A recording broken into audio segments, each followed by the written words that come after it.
राऊ पसियो परवादिण्यु भव्य जी लोए। नमो हरियंताणम नमो सिद्धाणम नमो आयरियाणम नमो वच्छायाणम नमो लोए सव्यसाणम। बोले अनंत अनंत से परमेष्टि भगवान की, आदिरम आदिनाथ भगवान की, वर्तमान शासन महावीर भगवान की, आचार्य श्री कुंद कुंदे स्वामी महाराज की, आचार्य विश्व सागर जी महाराज की, अहिंसा में विश्व धर्म की।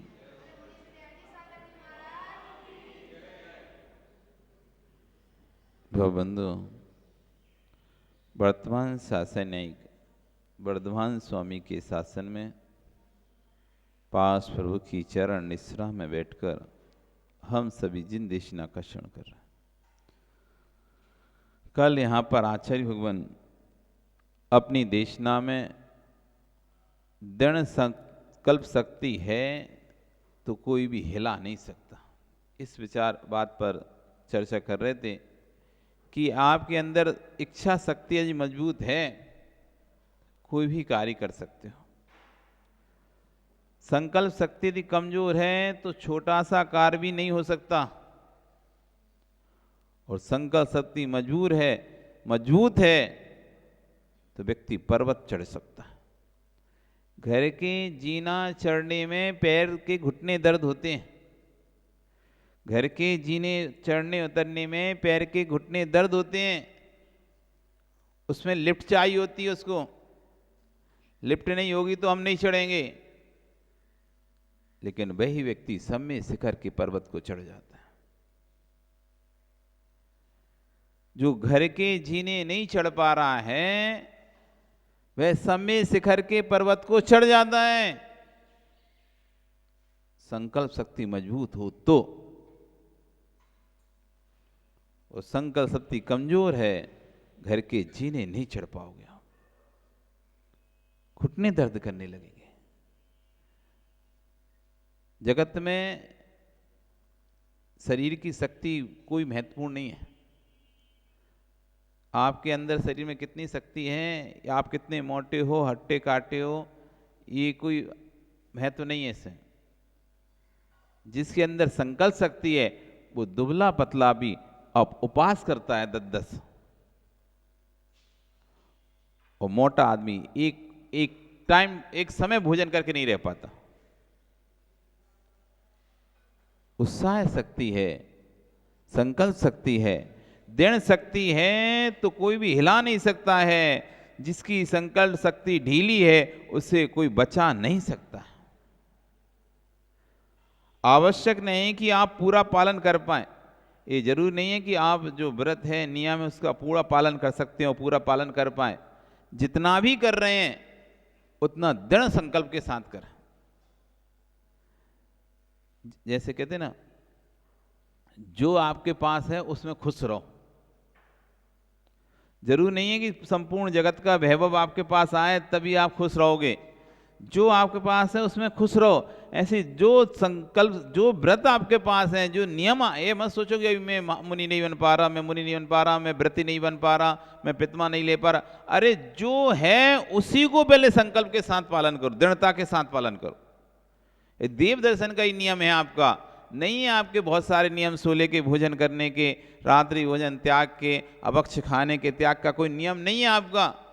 रो मत कि मैं छोड़ नहीं पा रहा, मैं रात्रि भोजन नहीं छोड़ पा रहा, मैं वक्ष नहीं छोड़ पा रहा, मैं एकासन नहीं कर पाता। बहुत सी माताएं बोलती हैं हमसे महाराज एकासन नहीं होते, बहुत संक्लिष्ट होती है, अभी तक वो एकासन ही नहीं हुए। कोई भक्तांबर के लिए, किसी ने तत्वार सूत के लिए एकासन से भी लिए थे तो भी एकासन बीच में छूट गए, हो ही नहीं रहे, वो विकल्प संक्लेशता करती हैं। तो आचार्य उन कह रहे हैं कि जो है उसमें संकल्प शक्ति के साथ दृढ़ता रखो। यदि आपसे एकासन नहीं होता, उपवास नहीं होता तो संक्लेशता मत करो। आपसे देव दर्शन होता है ना, आप अपने देव दर्शन के नियम को इतनी शक्ति के, इतनी दृढ़ सत्ता के साथ पालन करो कि कुछ भी हो जाए मैं भगवान के दर्शन नहीं छोड़ूंगा। मैं भगवान के दर्शन नहीं छोड़ेंगे हम, चाहे कुछ भी हो जाए। वो दर्शन ही, वो इतना आसान नियम भी आपने दृढ़ता के साथ पालन किया है। कौन सी एक सती थी, उसका नियम था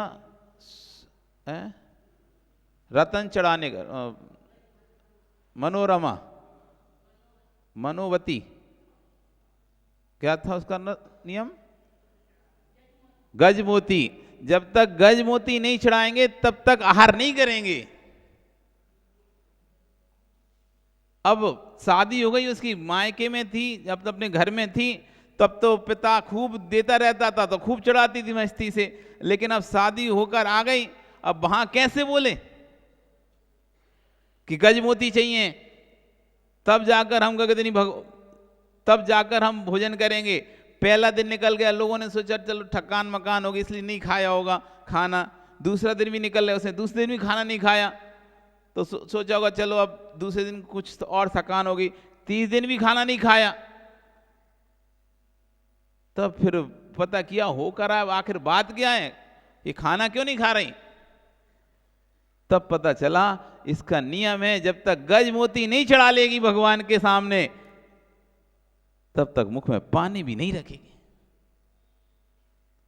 कोई त्याग नहीं, कुछ नहीं। उस नियम को इसने दृढ़ता से, अब नहीं मिल रहा है मोती, किससे मांगे? अब मायके में होते तो पिता से बोल देते, ससुराल में किससे बोले? और नहीं शादी तो वैसी कुछ नहीं बोल सकते शुरू में कि हमें गज मोती चाहिए, तो लोग कहेंगे आते से देखो इसे नखरे से साल चालू गए इसके, तो इसलिए कुछ नहीं बोला उसने, चुपचाप रही, भगवान की भक्ति करती रही, लेकिन अपने नियम में दृढ़ रही। और ऐसा समय आ गया उसे गजमोती मिल गई। जब पता चला तो व्यवस्था की उसके लिए। तो जो भी नियम आपका है उसमें दृढ़ रहो। यदि आपका रात्रि भोजन त्याग का नियम है तो उस रात्रि भोजन त्याग के नियम में दृढ़ रहो। यदि आपका देव दर्शन का नियम है, मंदिर आने का नियम है, तो उस मंदिर के आने के नियम में दृढ़ रहो। जो भी आपने नियम लिए हैं उस नियम में दृढ़ रहोगे तो भी आपका कल्याण हो जाए। रावण का क्या नियम था? जो स्त्री उसे नहीं चाहेगी उसको वह बलात् उसका भोग नहीं करेगा। 3 खंड का अधिपति ये सोचता है मुनि सुव्रतनाथ भगवान के संरक्षण में सब लोग तो नियम ले रहे हैं, मैं क्या नियम लूं?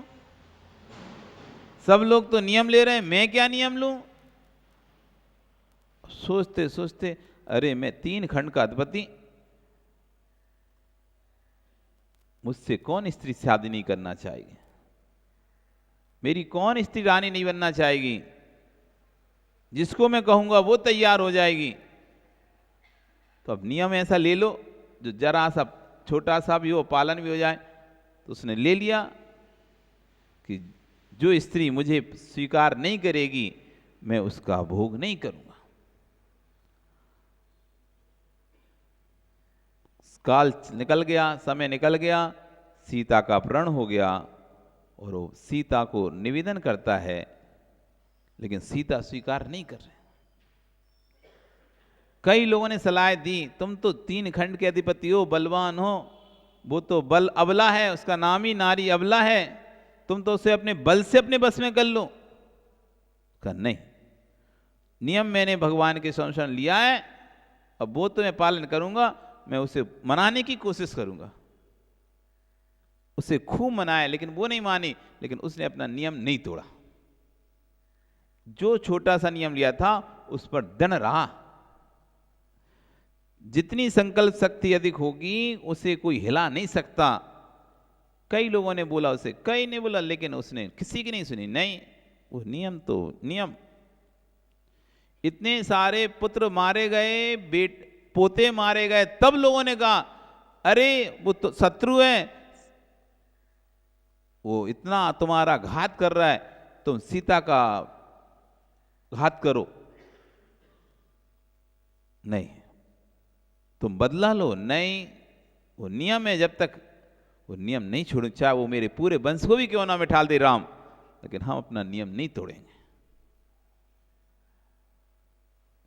ये दृढ़ शक्ति थी दृढ़ शक्ति है तो कोई हिला नहीं सकता है, और जिसकी संकल्प शक्ति ढीली है उसे कोई बचा नहीं सकता है। आवश्यक नहीं कि आप पूरा पालन कर पाए, पर इतना तो है कि मोक्ष मार्ग का स्वरूप क्या है इतना जान करके आज के उपदेश देशनल अवधि का काम करेगा। जो उपदेश सुन रहे हैं उसी को आप कभी उपदेश सुनने बैठते हो तो पूरा उपदेश सुनने ही बैठो, फिर जो करो तो पूरे दृढ़ता के साथ करो। जो आप उपदेश सुनेंगे यही उपदेश आगे जाके देशनल अवधि का काम करेगा। किसी ना किसी भव में ये संस्कार तेरे काम आएंगे। जो आज आप बैठे हुए हो उपदेश सुन रहे हो ना, ये संस्कार किसी ना किसी भव में आपको काम में आएंगे फिर दोबारा से। वो तो ऐसा ही है जैसे सुई में धागा, ये माताएं सुई ना घूम जाए इसलिए धागा डाल के रखती हैं कि सुई घूम भी गई तो धागा के सहारे से ढूंढ लेंगे, नहीं तो ऐसे सुई ढूंढना बहुत मुश्किल है। एक तो बारीक सुई और दूसरी नज़र कमज़ोर। बारीक सुई नज़र कमज़ोर, एक बार गिरी तो बहुत देर लगती ढूंढने में, कहाँ से कहाँ गिरी पूरे में ढूंढते रहते हैं मुश्किल से। जब कोई या तो किसी की नज़र अच्छी होती वो व्यक्ति आए, यंग व्यक्ति, हाँ वो उठा लेता है, और नहीं तो ढूंढते रहो या कहीं किसी दराज में या किसी कोने में फंस गई तो गई काम से, पता ही नहीं चलना। लेकिन धागा लगा रहेगा तो किसी भी कोने में घुस जाए वो धागे के साथ, अरे धागा, इसे खींचो। धागा खींचेंगे तो सुई अपने आप खींचते हुए चली आएगी, सुई खींचे आएगी। टेप लगाते हैं लोग, टेप तो क्या काट देते, काट के वापस चिपक जाता वो ट्रांसपेरेंट टेप। अब ढूंढते रहो कहाँ पे है, फिर पूरे में ढूंढते रहो कहाँ है, मिलते नहीं बहुत से लोगों को तो किधर से छोड़ था। यदि उस पर आपने मोड़ दिया उसे थोड़ी सा, कुछ कागज लगा दिया है, तो जैसे ही आपको दोबारा चाहिए वो वहाँ पता चल जाएगा, हाँ यहाँ से खोलना है, और नहीं तो अब उसे गोल गोल ढूंढते रहो। तो भगवान की देशना धागा है, धागा। ये आत्मा चतुर्गति संसार में घूम ना जाए और कहीं चली भी जाए तो उसे पकड़कर खींच सके, ये धागा है भगवान की देशना। और जब तक ये धागा बंधा हुआ है आत्मा के साथ देशना का, आत्मा दुर्गति में भटक नहीं सकती। पतंग उड़ाई सुनील, पतंग उड़ाई पतंग, धागा जब तक लगा है पतंग में मंजा, तब तक पतंग कहीं भी चली जाए तो उसे खींच के ले आते अपने पास। कितनी भी उड़ती रहे इधर उधर कहीं भी जाए, जैसी वो डगमगाने लगती है, गिरने लगती है, फटाक से तुम जल्दी जल्दी जल्दी जल्दी धागा खींच के नहीं उसे टाइट करके फिर वापस उड़ाने लगते हो। जैसी वो डगमगाई, जैसी गिरने की स्थिति में हुई, वैसी तुमने मंजा खींचा और वापस पतंग को फिर उड़ाना प्रारंभ कर देते हो। और जब पतंग का धागा कट गया तो पतंग का फिर क्या होता है, किसी झाड़ी में, किसी पेड़ पर, किसी की छत पर वो पतंग कट के गिर जाती है, फिर मिलती नहीं है। फिर तो उसका जो होता है तुम जानते हो, या तो छीना फट जाती है या पड़ी रहती है ऐसी, फिर उड़ नहीं पाती। जिनवाणी का धागा लगा हुआ है तो तुम्हारी आत्मा की पतंग उड़ती रहेगी। जिस दिन धागा कटा वो निगोद में जाकर ऐसे गिरोगे फिर कोई उठाने वाला भी नहीं मिलेगा। इसलिए शांतिलाल जी, ये धागा जुड़ा रहना चाहिए। जिस दिन तुमने धागा छोड़ दिया, कट गया, उस दिन तुम्हारी पतंग उलझ जाएगी। इसलिए जिनवाणी को सुनो, बड़े भक्ति से श्रद्धा से जिनवाणी को सुनो। सब काम छोड़ के, काम तो बाद में हो जाएंगे, काम बाद में हो जाएंगे, लेकिन जिन देशना बाद में नहीं मिलेगी। सुना अनिल, काम तो बाद में हो जाएंगे लेकिन ये भगवान की देशना बाद में सुनने नहीं मिलेगी। कंठ से प्राण जा रहे होंगे उस समय देशना काम में आएगी। जब कंठ में प्राण होंगे उस समय देशना काम आएगी। ये देशना ही किसी ना किसी भव में संस्कार तेरे काम आएंगे। वहां तू श्रावक ही नहीं, तो महामुनि बन जाएगा। सुनते जाओ, सुनने मास से त्याग की भावना बढ़ती है। बाली नाम के मुइराज हुए। रावण ने जब कैलाश पर्वत हिलाना प्रारंभ किया तो मुइराज ने अंगूठे से उस पर्वत को दबा दिया था। इतना बल था वो बाली मुइराज में, सुग्रीव के भाई बाली। जब रावण ने कहा कि मैं 3 खंड का अधिपति, मेरी आधीनता स्वीकार करो, तो बाली कहता है नहीं, मैं तो देव सास गुरु के अलावा किसी के चरणों में झुकने वाला नहीं हूं। यदि आधीनता स्वीकार नहीं करेंगे तो युद्ध करना पड़ेगा। बाली सोचता है एक युद्ध में कितने निर्दोष जीवों की हिंसा होगी, लाखों करोड़ों जीव उस युद्ध में मारे जाएंगे। मैं युद्ध से डरता नहीं, रावण से। बहुत शक्तिशाली था बाली, रावण से भी ज्यादा शक्तिशाली था। रावण से भी ज्यादा शक्तिशाली था बाली। ये लोगों की कहानी जो वैष्णव धर्म में आती वो अलग ही है। हमारे जैन रामायण में बाली को नहीं मारा गया, बाली ने स्वयं दीक्षा ले ली। जब रावण ने का 3 लोग के उसका आधिपत्य स्वीकार करना था तो बाली ने कहा नहीं, आधिपत्य तो स्वीकार नहीं करेंगे हम, तो युद्ध करना पड़ेगा। युद्ध में हजारों निर्दोष प्राणियों का घात होगा। इस राज्य के लिए मैं, एक छोटे से राज्य के लिए लाखों जीवों की हिंसा करूं, ये कोई उचित नहीं है। मैं राज्य ही छोड़ दे रहा ना। जब राज्य नहीं रहेगा तो आधीनता स्वीकार करने की कोई सवाल ही पैदा नहीं है। और वह अपने छोटे भाई सुग्रीव को राज्यभार सौंपकर जैनेश्वरी दीक्षा धारण कर लेते। अब तो आधीनता की जरूरत ही नहीं है किसी की, मुनि बन गए। राज्य नहीं, उसे तो राज्य की, राजा को अधीन करना था तो कर ले भैया। तो सुग्रीव अपने उसको स्वीकार कर लिया, सुग्रीव ने, सुग्रीव के अधीनस्थ हो गए। बाली अपने दीक्षा ले लिए। दीक्षा लेकर कैलाश पर्वत पर अपनी ध्यान साधना में लीन हो गए। जब ध्यान साधना में लीन, ऐसे सरक के बैठा करो आगे। तो जब ध्यान साधना में लीन हो गए, उसी समय रावण कैलाश पर्वत की वंदना के लिए निकला। उसे कुछ मस्ती सूझी, इस पर्वत को ही उठाता हूं मैं जिस पर ये जिन मंदिर हैं। और पर्वत उठाने के लिए नीचे पर्वत की तलहटी में अंदर जड़ में चला गया। और अपने बल को दिखाने के लिए कि मैं कितना बलशाली हूं, उस बल को दिखाने के लिए पर्वत को, कैलाश पर्वत को हिलाने लगा। बाली मुनिराज वहां पर ध्यान मग्न थे। देखते हैं अरे कौन है जो इस पर्वत को हिला रहा है।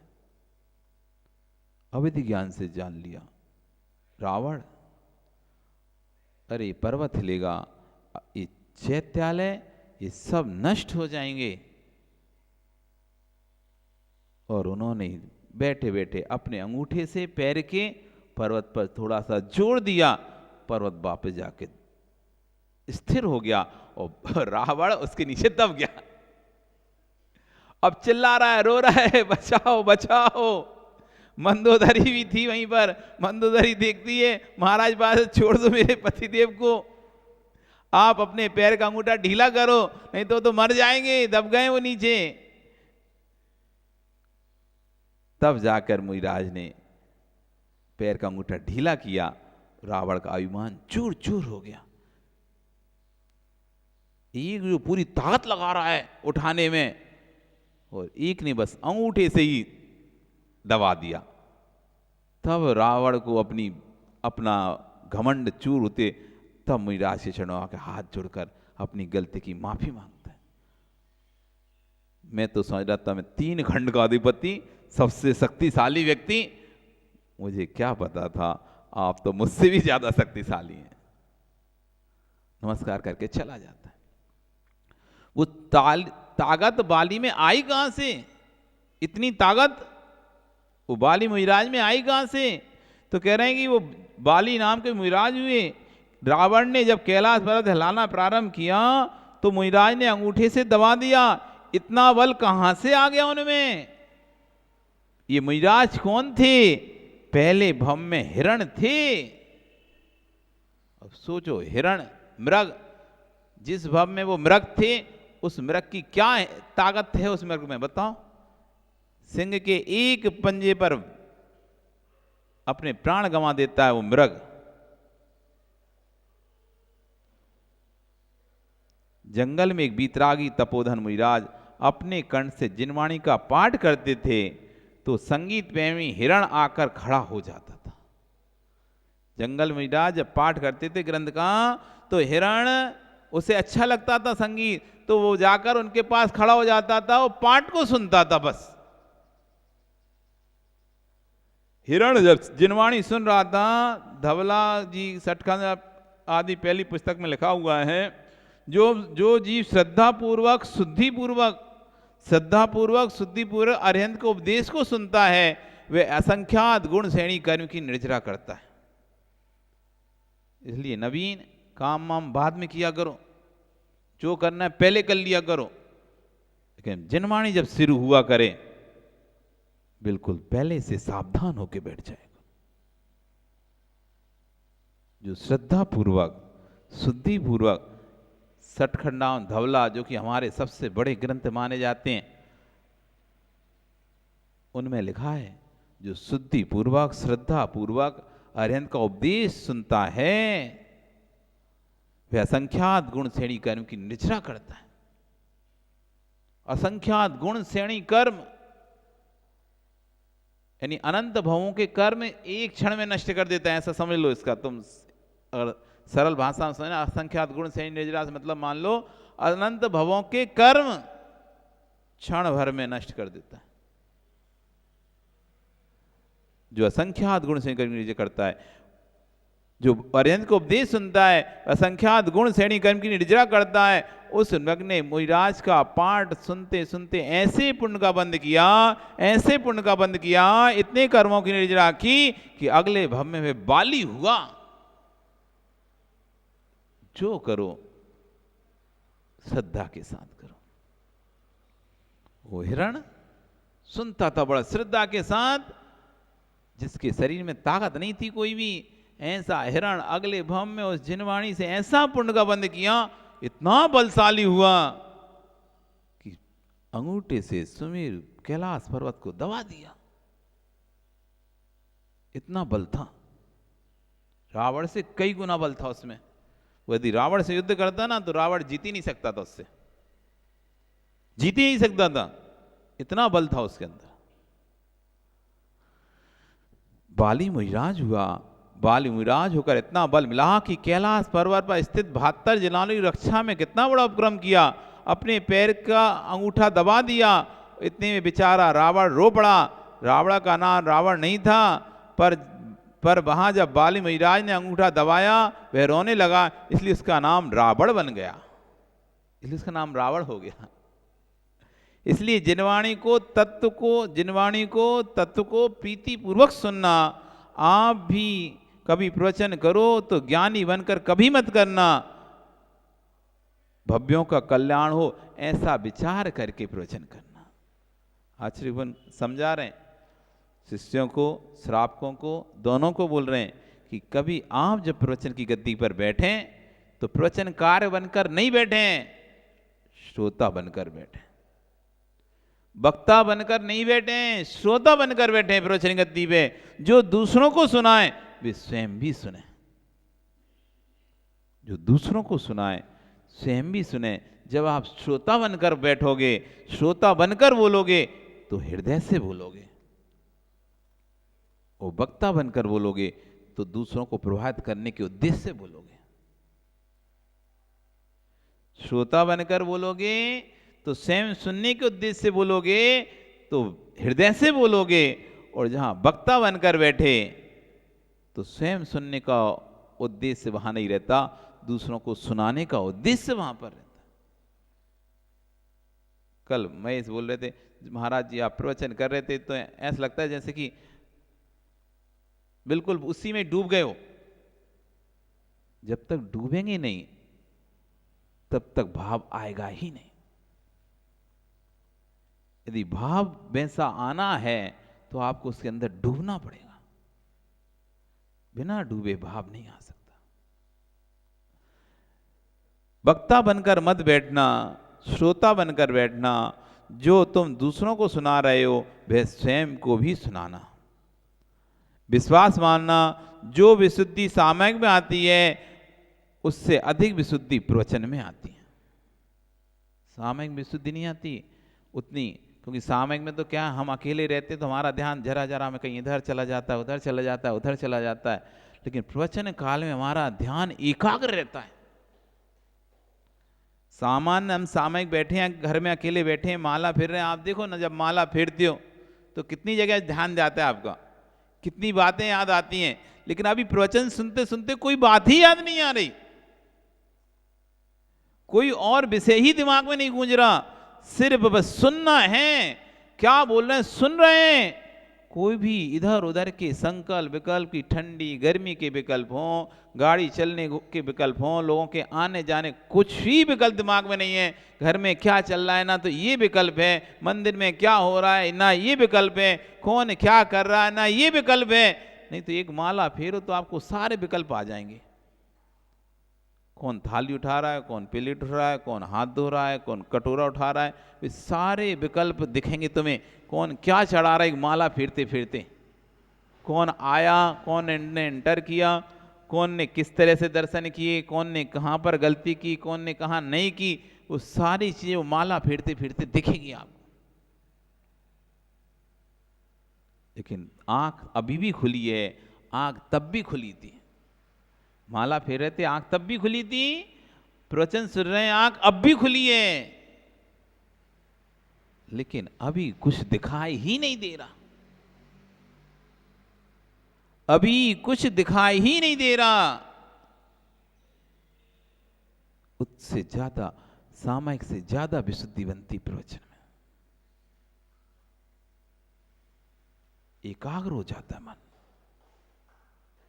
करने वाले का भी और सुनने वाले का भी एकाग्र हो जाता है मन, करने वाले का भी, श्रोता का भी, वक्ता का भी। जब दोनों के मन एकाग्र होते हैं तो आनंद की अनुभूति होती है।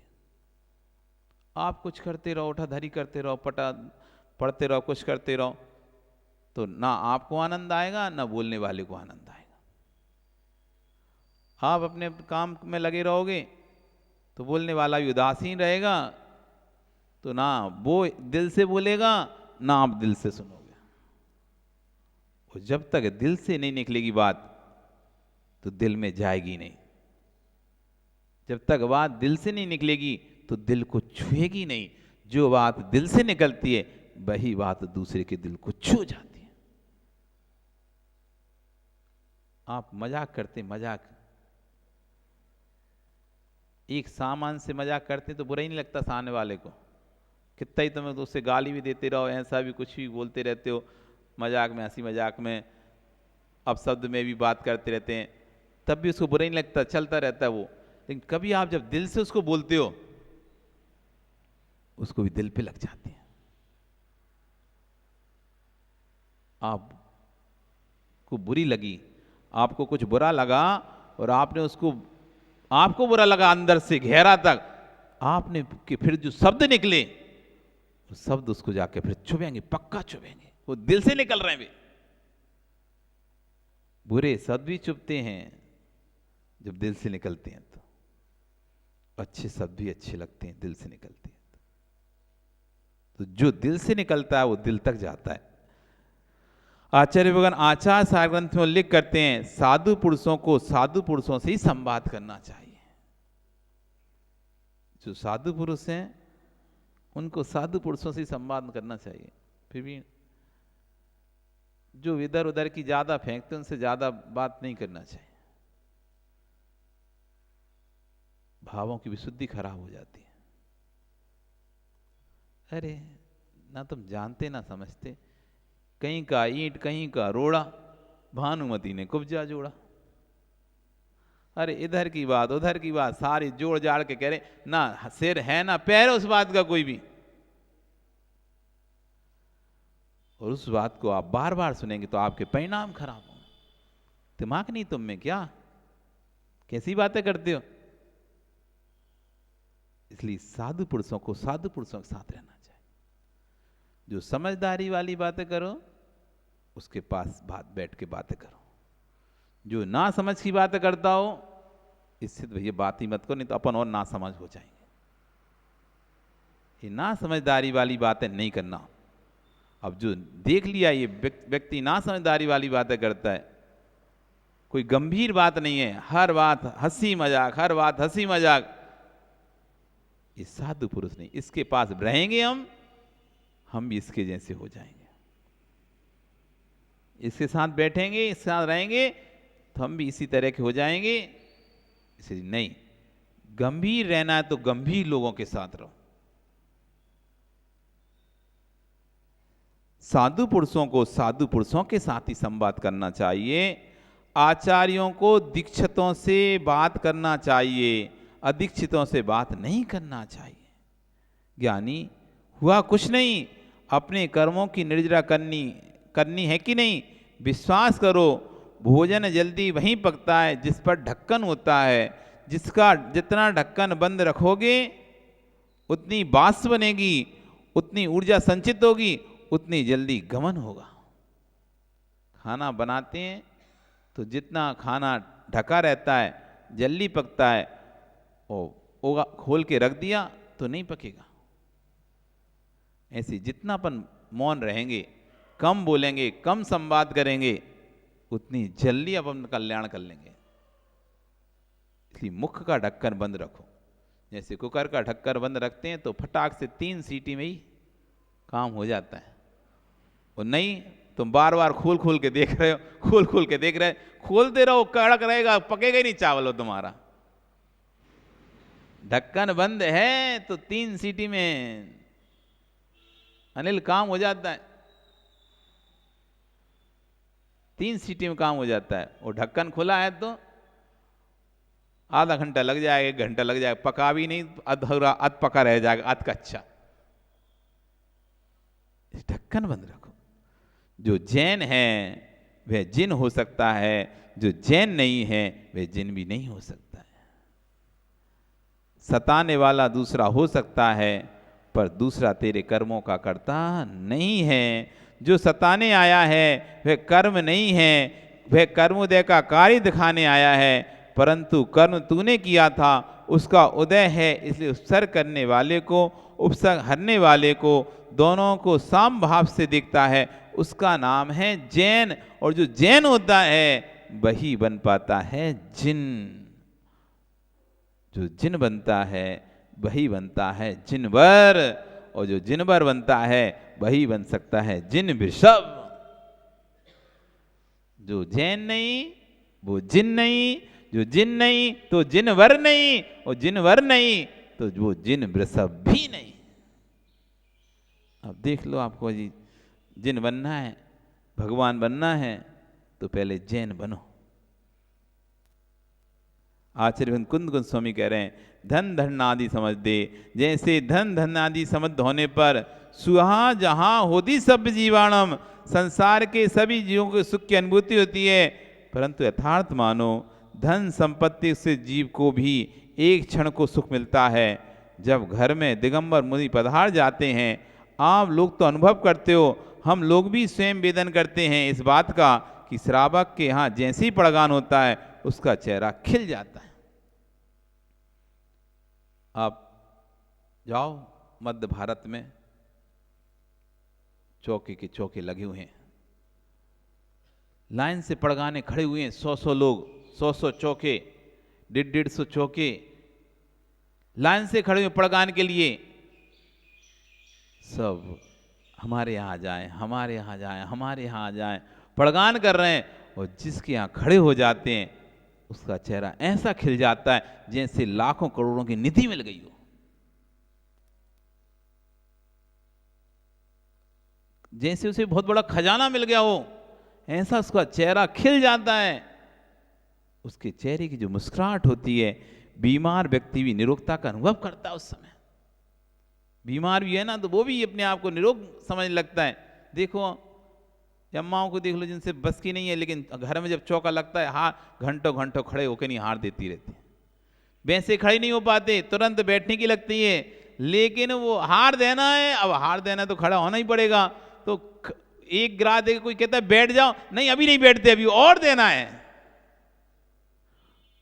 थोड़ी देर खड़े नहीं रह पाते, वो व्यक्ति भी क्या कहता है, नहीं अभी नहीं खड़े हो गए, बार बार जबरदस्ती उसको बिठाल भी देते हैं, फिर उठ के आ जाता है, फिर बिठा लेते, फिर उठ के जाता है, अभी और देना है और देना है। बीमार व्यक्ति भी अपने आप को निरोगता महसूस करना, वो अपनी बीमारी भूल जाता उस समय। आप देखो कई घरों में जाते हैं ना, देखते हैं अपन, भाई कुर्सी रखिए, वो चल नहीं पाते उठ नहीं पाते, तो एक गिलास दिला के इनको बिठाल दो, तो तुम तो सोचते एक गिलास दिखा बैठा, वो बैठते नहीं है, अभी और देंगे, ला अभी तो और देंगे, अभी तो और देंगे, तुम कहते बैठ जाओ हो गया बहुत दे लिया, नहीं नहीं अभी और देंगे, और जैसे तैसे बिठाल दिया, थोड़ी देर फिर मन नहीं मानता, फिर खड़े हो के जाते हैं, हमें और देना है। बीमार व्यक्ति भी निरोगता का अनुभव करता है, चेहरे पर चेहरा खिल जाता है, बीमार व्यक्ति निरोगता का अनुभव करता है। गरीब भी है, जिस दिन उसके घर में साधु आके हार हो जाए, उस दिन पूरे मोहल्ले के लोग उसके यहाँ पहुंचे तो वह भी अपने आप को महा अमीर अनुभव करता है। गरीब व्यक्ति भी है, जब साधु पहुंचता है तो उसके यहाँ सब आते हैं, बड़े अमीर छोटे सब आने लगते हैं। क्यों? यहाँ पे साधु का हार हो रहा है, उसके घर में हार हो रहा है, तो अब हार देना है तो अमीर को भी हार देना, तो आना तो पड़ेगा ना। उसके घर में उस समय सब आते हैं, उस समय उसको लगता है मैं हूं महा अमीर, सब मेरे घर आ रहे हैं, बड़े बड़े धन्ना सेठ जो करोड़पति किसी घर में पैर नहीं रखते हैं, दूसरे घर में छोटे मोटे घरों में, वे साधु के निमित्त से उस छोटे से घर में भी प्रवेश कर रहे हैं। जिनसे मिलना मुश्किल है, जिनके पास पहुंचना मुश्किल है, ऐसे सेठ भी जो साधु के दर्शन करने आए, धर्मात्मा हैं, जुड़े हैं, तो वो भी छोटे से घर में हार के निमित्त पहुंच जाते हैं। उस समय उस व्यक्ति का, जो गरीब व्यक्ति, उसकी खुशी का पार नहीं पा सकते। बड़े बड़े सेठ मेरे घर में आ रहे हैं, उससे मेरे जैसा महामीर कौन होगा। जिसके घर में निर्गंत पुदन पधार गए हैं, उससे बड़ा भागवान जगत में कोई नहीं है। मुनि दान आदि समद्धे स्वम तहाँ बिना दुखम। जो मुनि को दान देता है वह सुखी होता है, जो दान नहीं देता वह दुखी होता है। पत्त बिना दानम, पात के बिना दान, सुपत्त बिना बहुधनम। भैया इतना तूने कमाया किसके लिए? यदि घर में सुपुत्र नहीं है तो पिता का चेहरा देखो, बेचारा रोता रहता है कि ये संपत्ति किसके लिए। सुपुत्र है तो संपत्ति शोभा देती है, विशाल खेत है, धन है, संपत्ति है, परंतु संतान ना हो तो बेचारे की संपत्ति कोई काम की नहीं है। व्यवहार से ऐसे ही वैराग्य है नहीं, परिणाम है नहीं, बड़े नियम ले रहा है तो वैराग से रहे चारित्र। चित्त की विशुद्धि बिना चारित्र सब व्यर्थ है। ऐसी सुपात के बिना दिया गया दान सब व्यर्थ है। आपका समय हो गया, कल फिर आओगे, कल फिर यहाँ आओगे तो आश्चर्य होगा। यहाँ पर निर्माल द्रव्य के भोग के दुष्परिणाम, पूजा दान आदि द्रव्य के अपहरण करने के परिणाम, कि पूजा आदि पूजा का द्रव्य, दान का द्रव्य कोई यदि सेवन करता है, अपने घर में रख लेता है, तो उसको उसके क्या दुष्परिणाम भोगने पड़ते हैं, ये सब यहाँ पर आचार्य कल बताएंगे। बोली भगवान महावीर स्वामी की।